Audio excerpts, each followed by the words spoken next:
Next up, my second prospect, the fourth one here.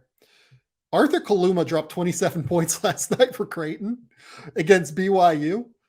He was in a zone. He was feeling it. He busted out a sham god in transition. It was unlike anything that I have ever seen Arthur Kaluma do. This is the guy that people were excited about, like as a potential first-round pick coming into the year. Looked a lot like more, I don't want to say explosive. I don't even know that he's like explosive, but like a lot more fluid, a lot more like twitchy-ish kind of, but like 6'7" and you're busting out 6'7", great low center of gravity. Like you're an explosive athlete with like a 7-foot wingspan and you're busting out a sham god in transition and then like gathering with one hand, like over top of the ball and going underneath for a finger roll and one. And you're just like, who is Arthur Kaluma? Because the start of the season has not been great for him. Like, let's just be real about it. He was very disappointing in Maui.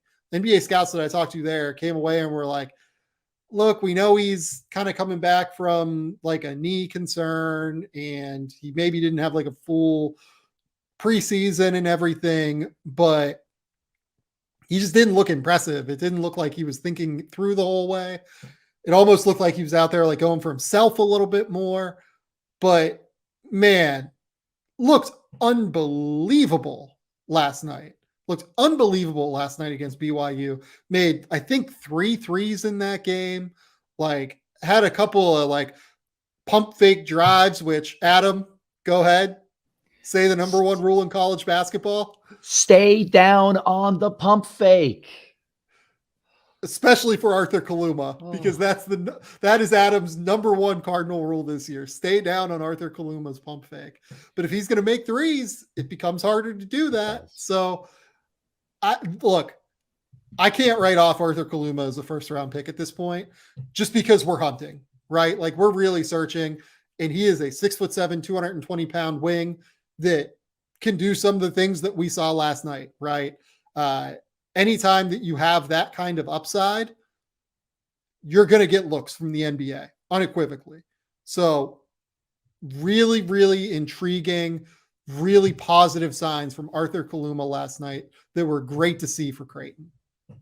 I have always liked him defensively. I think that he has the build, the ability to crowd ball handlers without getting beat in straight lines and able to slide his feet. Like I think he's going to be a solid defender against pro-level wings.